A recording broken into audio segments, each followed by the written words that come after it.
Tafsir Al-Azhar Quran Surat An-Nisa ayat 100.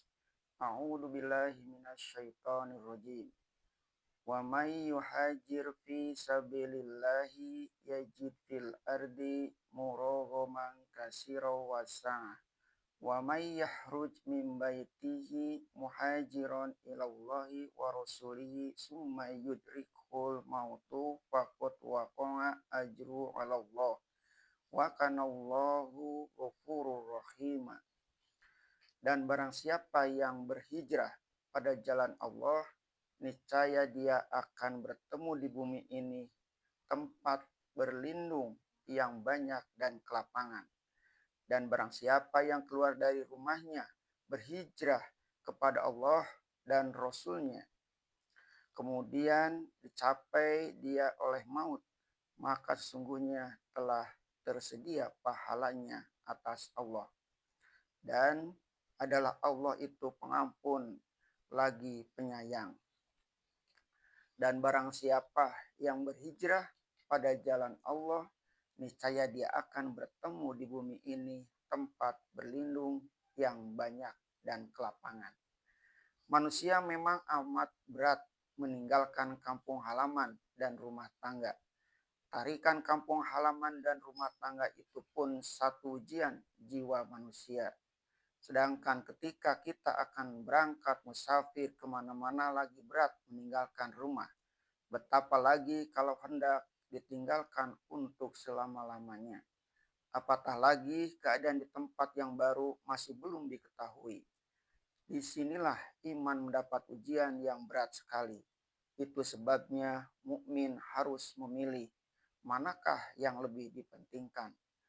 Apakah mengasihi tempat tinggal yang lama atau hijrah karena jalan Allah? Apalah artinya tempat tinggal yang lama kalau di sana Allah tidak dapat didirikan? Kalau hijrah karena jalan Allah, niscaya Allah tidak akan menyia-nyiakan. Di ayat inilah Allah memberikan jaminannya yang tegas. Jika takut di dalam perjalanan hijrah, misalnya dari Mekah ke Madinah, maka di antara manusia ada yang hijrah ke Mekah dan Madinah itu terhamparlah bumi tempat berlindung. Sesampai di tempat kediaman yang baru, kesempitan yang ditakuti akan berganti dengan kelapangan. Kalau selama ini dada tertekan dan siang malam selalu terancam, di tempat kediaman yang baru semuanya akan hilang.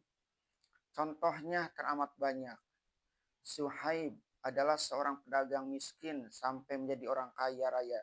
Setelah Rasulullah SAW diutus membawa ajaran Islam, dia pun menjadi muslim yang setia. Dia memeluk Islam dengan tidak ragu-ragu, sehingga akhirnya dia terhitung sebagai salah seorang sahabat Rasulullah yang terkemuka. Ketika Rasulullah SAW memerintahkan hijrah ke Madinah, Suhaib pun memutuskan turut pindah. Orang Quraisy lalu mencaci makinya, dituduh tidak mengenal jasa penduduk Mekah kepadanya. Setelah dia kaya raya, dia hendak pindah. Apa jawaban Suhaib mendengar caci maki itu? Jangan sangkut pautkan di antara harta kekayaanku dengan imanku kepada Allah. Aku harus pindah dan harta kekayaan ini kalian ambil semuanya untuk kalian. Asal kalian bebaskan daku berangkat meninggalkan negeri ini. Dan dia pergi hijrah dengan hati bulat. Di Mekah tidaklah dia mati kelaparan. Abdurrahman bin Auf bernasib demikian pula. Kaum keluarganya yang masih musyrik mencopot habis segala kekayaannya karena dia akan ikut hijrah. Dia datang ke Madinah hanya membawa badan sebatang kara saja. Dahulu dia telah diperintah Nabi hijrah ke Habasyi dan itu telah dilaksanakannya. Kemudian dia pulang ke Mekah. Sesampai di Mekah, datang perintah hijrah pula ke Madinah. Itu pun ditaatinya pula. Habis harta benda, licin tandas, dari hijrah ke hijrah. Tetapi dia tidak peduli. Dia berangkat juga ke Madinah. Sampai di Madinah, dia dipersaudarakan oleh Rasulullah SAW. dengan seorang mukmin Ansor sebaya dia pula bernama Sa'ad bin Rabi. Demikian kasih saudara angkatnya itu kepadanya, sehingga saat pernah berkata, istriku ada berdua, boleh engkau pilih satu mana yang engkau sukai. Aku akan ceraikan dia untukmu. Di Madinah ini aku termasuk orang yang mampu.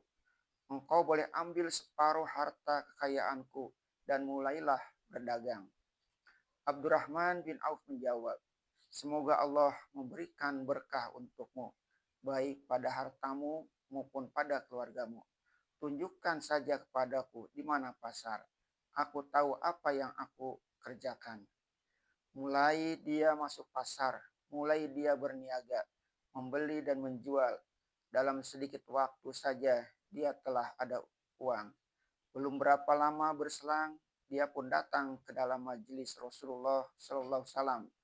Dia memakai pakaian serba baru dengan tersebar bau wangi-wangian dan mukanya pun berseri-seri dan rambutnya disisir licin. Lalu Rasulullah Sallallahu Alaihi Wasallam bertanya, lama tak muncul, kemana engkau selama ini Abdurrahman? Dengan senyum simpul Abdurrahman jawab, telah kumulai hidup baru di negeri yang bersinar gemilang ini ya Rasulullah, dan aku baru saja kawin. Kawin, dengar tegur Rasulullah Shallallahu Alaihi Wasallam dengan wajah ridhonya. Dengan apa engkau membayar maharmu? Dengan biji emas ya Rasulullah, jawabnya dengan gembira.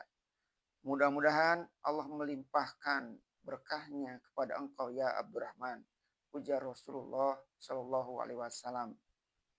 Dan kemudian tidak berapa lama dia telah terkenal sebagai salah seorang sahabat Rasulullah yang terkaya di seluruh Madinah. Seluruh muhajirin yang datang ke Madinah itu demikianlah halnya.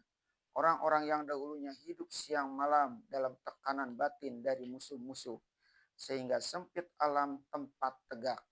Orang-orang itulah yang kemudiannya yang menjadi pahlawan penegak Islam dan penyebar ke seluruh dunia ini, menjadi khalifah Rasulullah Shallallahu Alaihi Wasallam, menjadi panglima perang penakluk Mesir, Syam dan Iran. Ingatlah nama-nama Abu Bakar dan Umar, Utsman, Ali. Ingatlah Khalid bin Walid, Sa'ad bin Abu Waqqas, Amr bin As, dan banyak lagi yang lain-lain. Mereka dan beribu-ribu sahabat yang lain mendapat perlindungan di muka bumi dan mendapat hidup yang lebih lapang. Janji Allah telah mereka terima penuh. Berfirman Allah Subhanahu wa taala, dan barang siapa yang keluar dari rumahnya berhijrah kepada Allah dan Rasulnya, alangkah indahnya ungkapan ayat ini. Orang keluar dari dalam rumah tempat tinggalnya yang telah didiaminya bertahun-tahun karena dia telah hijrah, telah pindah. Kemana dia pindah? Ialah kepada Allah dan Rasul.